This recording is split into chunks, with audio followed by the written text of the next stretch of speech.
J'ai découvert qu'on avait une richesse à Saint-Dié, tout à côté de nous, alors qu'on allait à Nancy, à Strasbourg, à Lunéville, et on a tout sur place. Et moi, je trouve que c'est une visite comme ça, c'est vraiment super. Eh bien madame, votre commentaire est certainement une belle récompense pour l'opération de communication originale menée samedi 29 novembre au centre hospitalier de Saint-Dié-des-Vosges. Le public en effet a été invité à découvrir, à se réapproprier son hôpital, un établissement qui s'est complètement agrandi et modernisé. La qualité des soins et sa proximité géographique, deux atouts majeurs pour la protection santé des habitants du bassin déodacien. Un progrès et un gage de qualité de vie, une chance probablement dans un contexte difficile dont chacun est invité à prendre la pleine mesure. Bien écoutez, je crois que les déodaciens connaissent finalement relativement mal leur hôpital. Ils en ont souvent une idée préconçue, parfois qui date d'il y a 10, 15, 20 ans. Et cette image est souvent en décalage avec la réalité de la façon dont l'hôpital a évolué. Alors quelle est cette réalité aujourd'hui ? Eh bien cette réalité, elle est assez simple, c'est que l'hôpital a fait sa mue complètement. Alors architecturale, avec des nouveaux locaux, 27 000 m² neufs ou réhabilités, et puis il a fait sa mue aussi en termes de dynamisme, en termes de compétences des professionnels qui se sont renouvelés en continu. C'est ça que nous souhaitons montrer aux déodaciens, qui viennent déjà en nombre, alors que la journée vient à peine de commencer. Est-ce qu'on peut dire, Mathieu Rocher, qu'aujourd'hui à Saint-Dié-des-Vosges, on a les mêmes chances, la même qualité de soins que dans n'importe quel autre centre hospitalier universitaire plus grand ? Alors on a rigoureusement les mêmes chances. Et on a une chance supplémentaire en termes de qualité de soins et de prise en charge.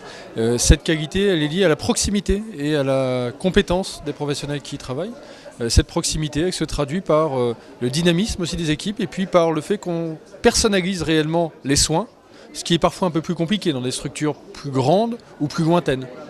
Alors c'est le centre hospitalier de Saint-Dié-des-Vosges, mais en fait qui concerne une population bien plus large. Cette population, elle va du bassin de Gérardmer au sud, qui a recours également à notre établissement et avec lequel l'établissement de Gérardmer avec lequel on travaille, puisqu'on a beaucoup de conventions et on envoie beaucoup de nos médecins faire des consultations avancées là-bas, jusqu'à Raon-l'Étape, Baccarat, zone dans lesquelles également on a beaucoup de patients qui viennent se faire soigner dans notre hôpital. Donc le rayonnement territorial du centre hospitalier de Saint-Dié, c'est environ 90 000 personnes, de Gérardmer à Raon-l'Étape au nord.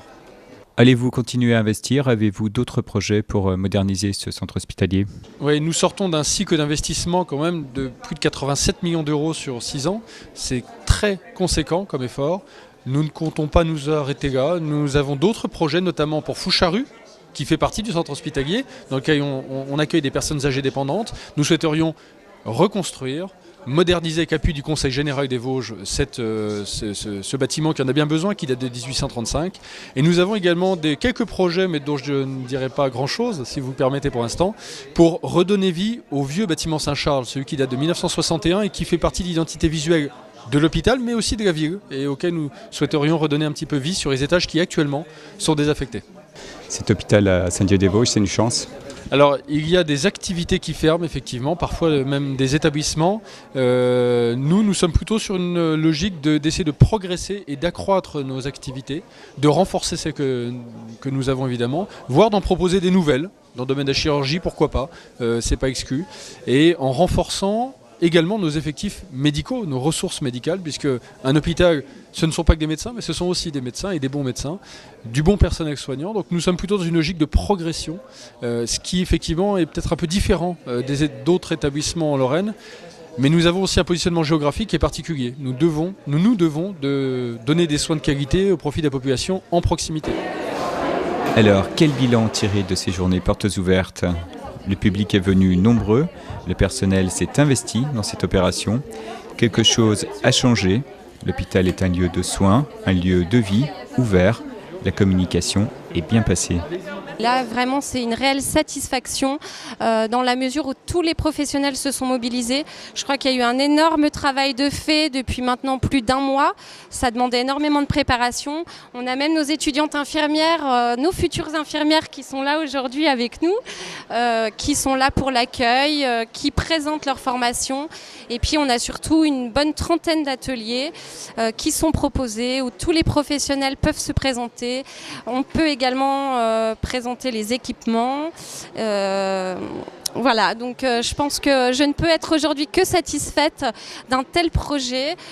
Pour moi qui suis chargée de communication dans cet établissement, on est peut-être en train de faire changer l'hôpital et j'en suis ravie.